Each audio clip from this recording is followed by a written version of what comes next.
اور آج کا یہ جمعہ ہمارے لیے بہت اہمیت کا حامل ہے کہ ہماری بخشش کا اللہ تبارک و تعالیٰ کی بارگاہ میں ایک سنہرا موقع ملا ہوا ہے۔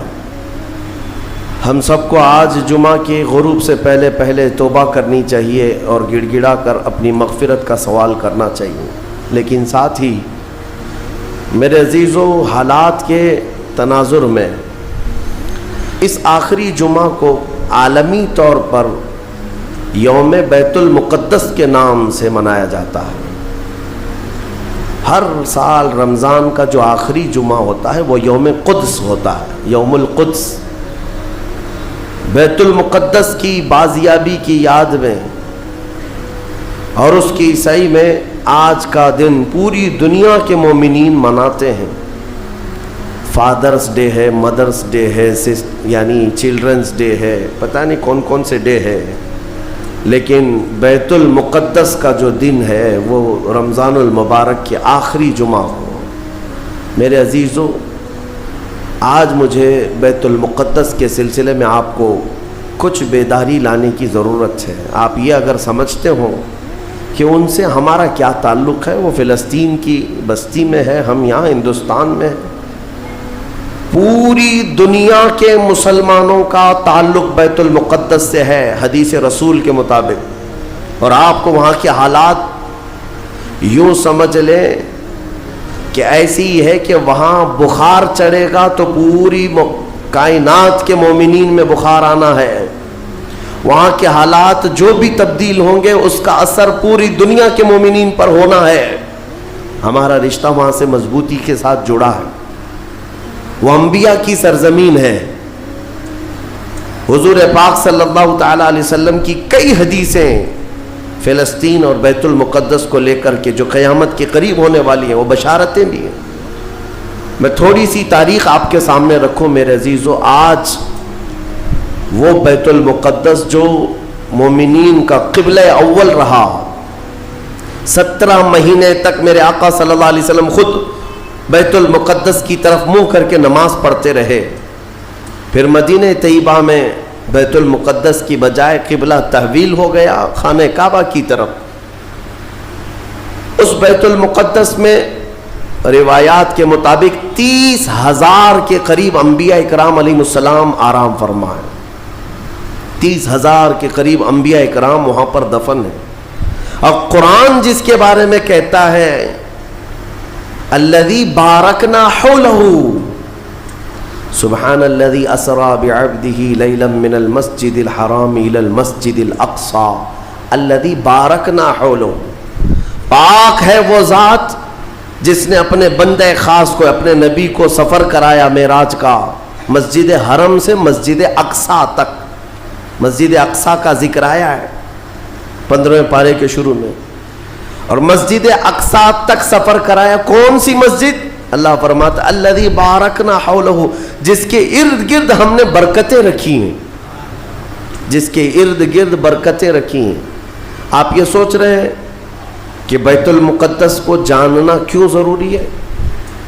یہی سوال حضور پاک صلی اللہ تعالی علیہ وسلم کی زوجہ مطہرہ، ہم مومنوں کی ماں سیدہ میمونہ رضی اللہ تعالی عنہا نے عرض کیا تھا، افتنا یا نبی اللہ عن بیت المقدس، یا رسول اللہ صلی اللہ تعالی علیہ وسلم فی بیت المقدس، بیت المقدس کے بارے میں آپ ہمیں کچھ ارشاد فرمائیں، وہ کیا ہے، ہمارے لیے کتنی اہمیت کا حامل ہے بیت المقدس۔ نبی پاک صلی اللہ تعالی علیہ وسلم نے فرمایا انہو ارض المحشر والمنشر، وہ زمین تمام لوگوں کے حشر کی جگہ ہے، محشر قائم ہونے کی جگہ فرمایا میرے آقا نے۔ سب کے جمع ہونے کا سب سے آخری جس زمین پر سارے لوگ جمع کیے جائیں گے وہ بیت المقدس کی زمین ہوگی۔ حضرت میمونہ نے پوچھا یا رسول اللہ صلی اللہ تعالی علیہ وسلم اس کے متعلق کوئی فضیلت؟ فرماتے ہیں میرے آقا صلی اللہ علیہ وسلم من احل بحجۃ او بعمرۃ من المسجد الاقصی الى المسجد الحرم غفر اللہ لہ ما تقدم من ذنبہ او وجبت لہ الجنہ او کما قال رسول اللہ صلی اللہ علیہ وسلم. میرے آقا فرماتے جس نے مسجد اقصی بیت المقدس سے عمرے کا یا حج کا احرام باندھا اور مسجد اقصی سے مسجد حرم تک آیا، عمرہ کیا یا حج کیا، جو کچھ بھی پچھلے زندگی میں کیا تھا اللہ سب معاف فرمائے گا. اور روایت میں یہ بھی وجبت لہ الجنہ، اس کے لیے جنت واجب ہو جائے گی. اس سفر کے بارے میں اب سنو، سب کی استطاعت تو نہیں ہے. حضرت بی بی میمونہ نے یہی سوال کیا کہ جس کی طاقت نہ ہو میرے آقا وہ کیا کرے، بیت المقدس نہیں جا سکتا. سنو، اگر اس کی اہمیت سارے مسلمانوں کے لیے نہ ہوتی تو میرے آقا صلی اللہ علیہ وسلم یہ نہیں فرماتے وَمَن لَّمْ يَسْتَطِعْ فَلْيَهْدِ زَيْتَهُ. حضور صلی اللہ علیہ وسلم فرماتے ہیں اگر کسی کی طاقت نہیں ہے تو وہ تیل، تھوڑا تیل تو اس کے پاس ہو سکتا ہے، وہ تیل ہدیہ کر کے بیت المقدس بھیجے تاکہ بیت المقدس میں تمہارے بھیجے ہوئے تیل سے اگر چراغ بھی جلایا گیا یہ ثواب اس کو بھی ملے گا، عمرے کا ثواب ملے گا. یہ حدیث پاک میں ہے کہ اگر تمہارے یہاں سے ہدیہ کیے ہوئے بھیجے ہوئے تیل کو بیت المقدس میں کسی نے چراغ میں روشن کیا تو فرمایا گیا اس کے برابر اسے بھی ثواب ملے گا. یہ یوں ہی نہیں میں عرض کر رہا ہوں میرے عزیزو، اس کی اہمیت کا اندازہ آپ کو ہونا چاہیے. اور قیامت قریب کیسے آئے گی اس کے متعلق بھی حالات یہی میرے آقا نے فرمایا عمران بیت المقدس خراب یثرب وخراب یثرب فتح قسطنطینیہ وفتح قسطنطینیہ ظہور الملحمہ وظہور الملحمہ خروج الدجال او کما قال النبی صلی اللہ علیہ وسلم. یہ سیدنا معاذ بن جبل رضی اللہ تعالیٰ عنہ سے روایت حدیث ہے. میرے آقا فرماتے ہیں بیت المقدس آباد کر دیا جائے گا اور مدینہ ویران کر دیا جائے گا. مدینے کی ویرانی، بیت المقدس کی آبادی ہوگی. بیت المقدس کے ارد گرد بڑی بڑی عمارتیں بن جائیں گی، آبادیاں بڑھ جائیں گی. اور مدینے کی ویرانی، وہ کس طرح کی ویرانی وہ اللہ کے حبیب صلی اللہ تعالیٰ علیہ وسلم ہی بہتر جانتے ہیں. مدینہ زادہ اللہ شرفاً و تعظیما، وہ ہمارے دلوں کی دھڑکن ہے، وہ ہمارے آنکھوں کا سرور ہے. اور پھر آگے میرے آقا فرماتے ہیں پھر مدینے کی ویرانی قسطنطنیہ کے فتح کا سبب ہو جائے گی. قسطنطنیہ استنبول کو کہتے ہیں جو ترکی کا شہر ہے. حضور پاک صلی اللہ علیہ وسلم نے فرمایا مومنین اس کو فتح کر لیں گے. اور قسطنطنیہ کا فتح ہونا نہیں بلکہ اس سے پہلے ملحمۃ الکبریٰ، ایک بہت بڑی جنگ ہوگی دنیا میں، اس سے بڑی جنگ نہ کبھی پہلے ہوئی تھی نہ بعد میں ہوگی. یہ کس کے درمیان؟ مومنین اور کفار و مشرکین کے بیچ. اس جنگ کی جگہ بھی میرے آقا نے بیان فرمائی، وہ ملک شام ہوگا، وہ دمشق کے قریب میدان میں جنگ ہوگی. تمہارے خلاف لڑنے والے 80 جھنڈوں کے نیچے آئیں گے اور ہر جھنڈے کے نیچے 12,000 کی فوج ہوگی، یعنی تقریباً 9,60,000 کی فوج صرف مومنین سے لڑنے کے لیے حاضر ہوگی ایک میدان. اس میں جو مومنین مسلمان جتنے جائیں گے وہ کتنی تعداد ہے وہ اللہ بہتر جانے، لیکن میرے آقا نے فرمایا پہلے دن 1/3 حصہ میدان چھوڑ کر بھاگ جائے گا مسلمانوں کا. اور حضور پاک فرماتے ہیں وہ پورے روئے زمین کے سب سے بدترین لوگ ہوں گے، ان کی توبہ کبھی نہیں قبول ہوگی. جو میدان چھوڑ کر بھاگ چکے ہوں گے ان کی توبہ کبھی نہیں قبول ہوگی. دوسرے دن 1/3 جماعت، 1/3 جماعت مومنین کی شہید ہو جائے گی، سب قتل ہو جائیں گے. اور حضور فرماتے ہیں وہ روئے زمین کے سب سے اعلیٰ قسم کے شہداء ہوں گے، سب سے افضل شہداء ہوں گے.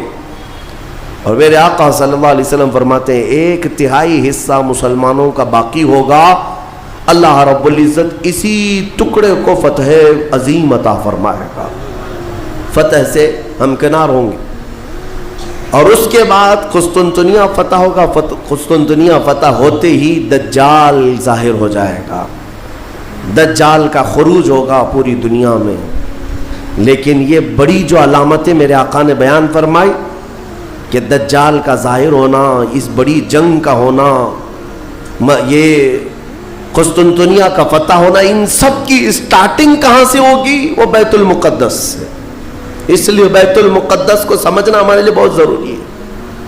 آج یہودیوں کے تسلط میں ہے بیت المقدس، ان ظالم اور غاصب یہودیوں کے پنجوں میں ہے بیت المقدس، اور یہ آج کی مارکہ آرائی نہیں ہے۔ بیت المقدس کے اندر یہ مارکہ آرائی، جھڑپیں ایک دوسرے کے ساتھ پچھلے 4000 سال سے چل رہی ہیں، آج کی نہیں ہے۔ یہ 4000 سال پرانی تاریخ ہے بیت المقدس کی۔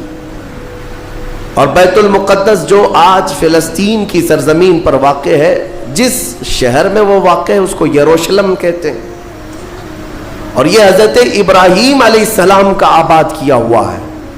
سیدنا ابراہیم علیہ السلام عراق کے رہنے والے تھے۔ عراق کے دریائے فرات کے قریب ایک چھوٹی سی بستی تھی، بابل کے قریب، وہاں سے ہجرت کر کے ابراہیم علیہ السلام فلسطین آئے اور وہاں ان کی اولاد ہوئی۔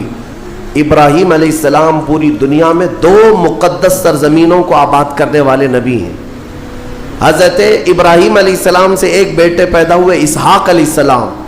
اسحاق علیہ السلام کو حضرت ابراہیم علیہ السلام نے فلسطین میں آباد کر دیا، اور دوسرے بیٹے ابراہیم علیہ السلام کے سیدنا اسماعیل علیہ السلام، اور حضرت اسماعیل علیہ السلام کو مکۃ المکرمہ میں آباد کیا۔ ابراہیم علیہ السلام کے 2 بیٹے 2 مقدس سرزمینوں کو آباد کرنے والے ہیں، ایک مکہ کو آباد کرتے ہیں اور ایک فلسطین بیت المقدس کو آباد کرتے ہیں۔ اور بنی اسرائیل اسی خاندان کو کہتے ہیں۔ ابراہیم علیہ السلام کے نیچے جو خاندان آیا، حضرت یعقوب علیہ السلام کی اولاد، اور تقریباً سارے انبیاء کرام علیہ السلام جو بنی اسرائیل کے ہیں وہ اسی فلسطین کی سرزمین میں پیدا ہوتے رہے، یا پھر ہجرت کر کے وہیں آئے۔ بڑے بڑے اگر نبیوں کا نام میں اگر ذکر کروں، یہ سب فلسطین میں ہیں۔ حضرت ابراہیم علیہ السلام، حضرت اسحاق علیہ السلام، حضرت یعقوب علیہ السلام، حضرت یوسف علیہ السلام، حضرت داؤد علیہ السلام، حضرت سلیمان علیہ السلام، حضرت زکریہ علیہ السلام، حضرت موسیٰ علیہ السلام، حضرت عیسیٰ علیہ السلام، حضرت یحییٰ علیہ السلام، یہ سب کے سب وہیں بیت المقدس کے ارد گرد آباد۔ وقت کے جلیل القدر پیغمبر، بلکہ یہ رسولان اعظام ہیں، یہ سب فلسطین کی سرزمین پر آباد رہے۔ اس سے آپ اندازہ کر سکتے ہیں کہ وہ زمین کتنی برکت والی ہوگی، وہ زمین کتنی متبرک ہے۔ اور اس زمین کی چھوٹی سی اگر میں آپ کو تاریخ بتاؤں تو ابراہیم علیہ السلام کی اولاد کے آباد ہونے کے بعد بنی اسرائیل، یہ سرکش قوم ہے بنی اسرائیل، یہ ادھر ادھر بھاگ کر چلے گئے، فلسطین میں آباد نہیں رہے، برسوں بھاگے پھرتے رہے۔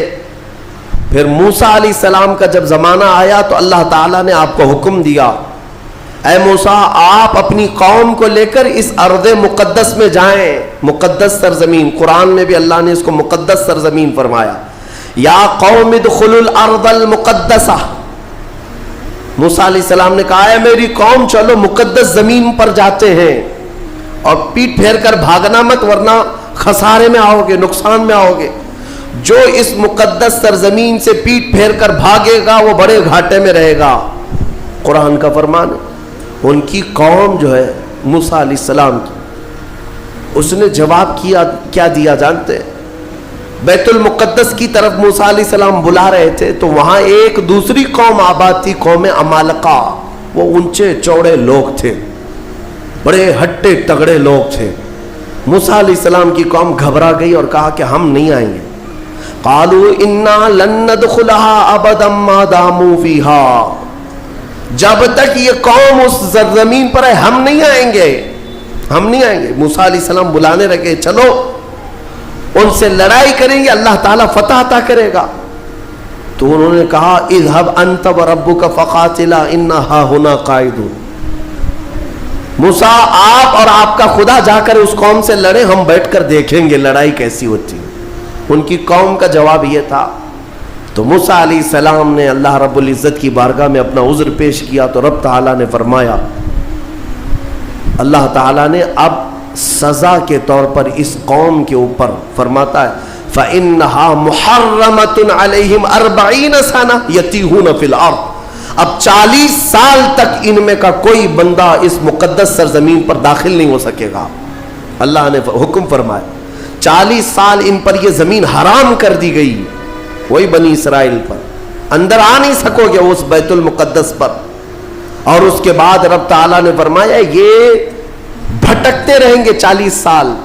یتیہون فی الارض, میدان تیہ, یہ صحرائے سینا آج بھی مصر کے وادیوں میں ہے. ہم گئے دیکھیں, پہاڑیوں کا ایک سلسلہ ہے, 100 کلومیٹر دور تک چین ہے پہاڑیوں کی, پہچان نہیں پائیں گے. اگر کسی ایک پہاڑی کے بیچ میں چھوڑ دیا جائے تو زندگی پر بھٹکتا رہے.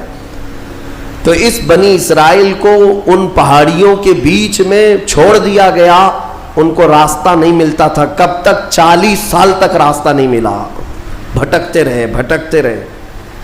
وہ ان پہاڑیوں سے باہر آ ہی نہیں پاتے. ایک پہاڑ کراس کرتے سامنے سیم دوسرا پہاڑ نظر آتا, اس کو کراس کرتے تیسرا بھی سیم ویسا ہی نظر آتا. 40 سال گزر گئے بھٹکتے ہوئے. پھر موسیٰ علیہ السلام کی بھی وفات ہو گئی, ہارون علیہ السلام کی بھی وفات ہو گئی. اب یہ جتنے نافرمان تھے یہ مر گئے. ان کی جو نئی نسل آئی, چھوٹے جو بچے تھے, اب وہ جوان ہوئے تو ان کی سوچ مثبت تھی, فکر اچھی تھی. اس وقت اس بنی اسرائیل کے نبی یوشع بن نون تھے, حضرت موسیٰ علیہ السلام کے خادم بھی رہے, یہ اللہ کے نبی تھے. انہوں نے اپنی قوم کو اکٹھا کیا اور سب کے دلوں میں پھر بات ڈالی, آج سے 40 سال پہلے تمہارے باپ داداؤں پر بیت المقدس کی سرزمین حرام کر دی گئی تھی, اب چلو. تو انہوں نے کہا قوم عمالقہ اب بھی ہے, وہاں پر لڑائی ہوگی. انہوں نے کہا چلو میں تمہارے ساتھ ہوں. جب وہ نکلے بیت المقدس کے راستے پر, وہی ہٹے کٹے لوگوں سے ان کا مقابلہ ہوا, قوم عمالقہ سے. صرف دوپہر سے عصر کے درمیان وہ پوری قوم شکست کھا کر بھاگ گئی اور اللہ نے بیت المقدس بنی اسرائیل کو عطا فرمایا.